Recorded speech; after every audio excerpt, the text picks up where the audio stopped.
pantay na karapatan. Mga lalaki, hindi lang kayo ang lakas ng katawan, kundi ang tapang ng puso at diwa, di kayang pantayan. Sa inyong mga ngiti, mundo ay nagiging mas maganda.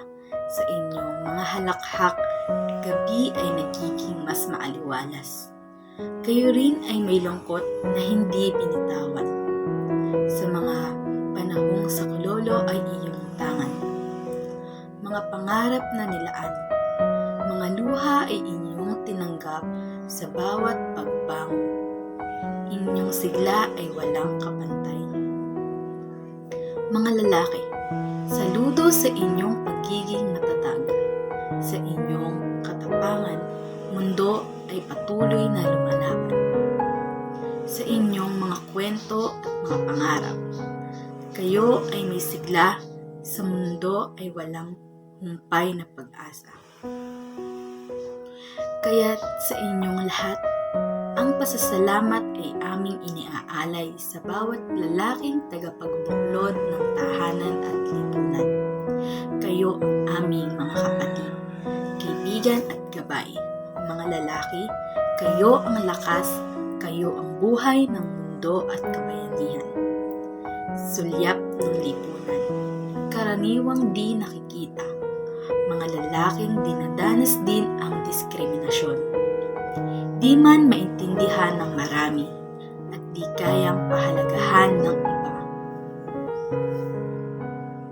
Sa buhay na pinagdadaanan, mga takot na kinakaharap, ang mga lalaki ay may luha rin sa bawat tagumpay at hirap.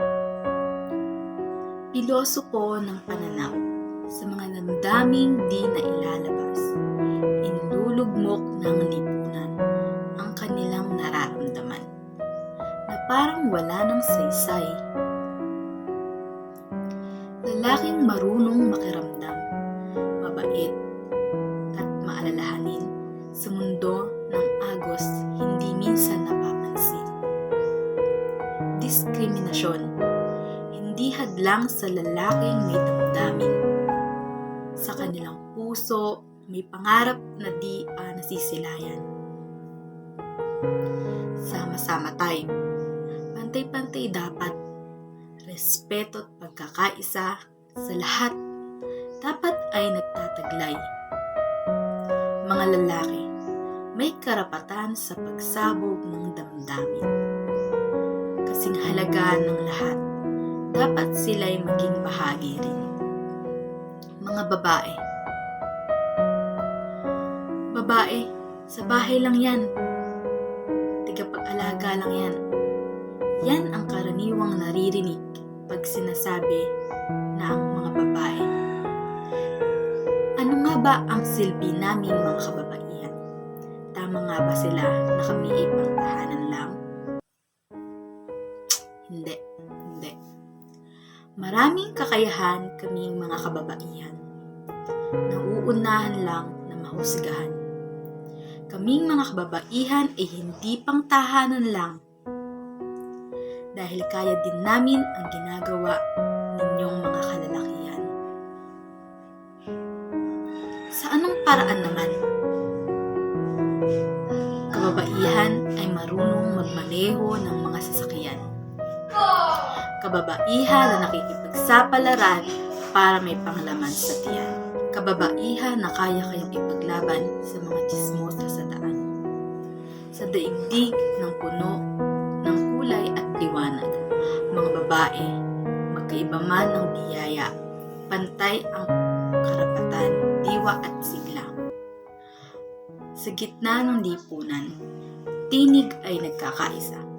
Babae at lalaki, kasarian ay magkaiba, ngunit sa puso at diwa, iisa ang bitbit na dala.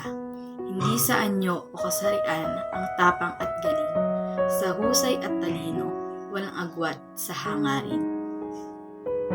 Karapatan sa edukasyon, trabaho at opinyon, babae at lalaki, dapat pantay sa diskusyon, kultura at tradisyon, balakid sa pag-unlad.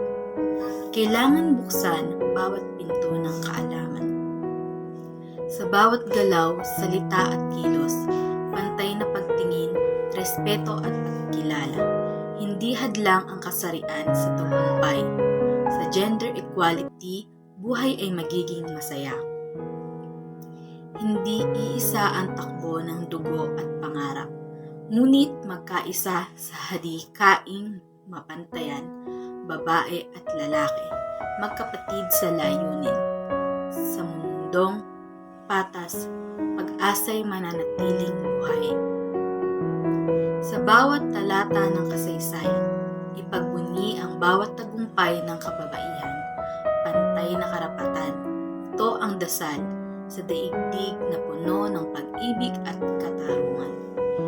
Lahat ay may pantay na halaga. Ang galing, kakayahan, hindi sukat ng kasarian. Bawat isa ay may karapatan, walang pagkakaiba. Ang laban ay para sa pantay na karapatan, hindi lamang tungkol sa kasarian, kundi pagkakaisa at dangal. Babae at lalaki, magkasama sa gawain. Pantay na kakayahan, walang agwat sa silbi at halaga. Karapatan at respeto dapat pantay sa bawat isa. Sa laban ng gender equality, tayo ay magkaisa. Huwag magpadala sa balakid ng tradisyon. Sa lipunan, pag-asa ng pantay na karapatan. Sa mundo ng pagkakaisa at respeto, tungo sa gender equality, ito ay ating hangad at tagumpay na gintong araw.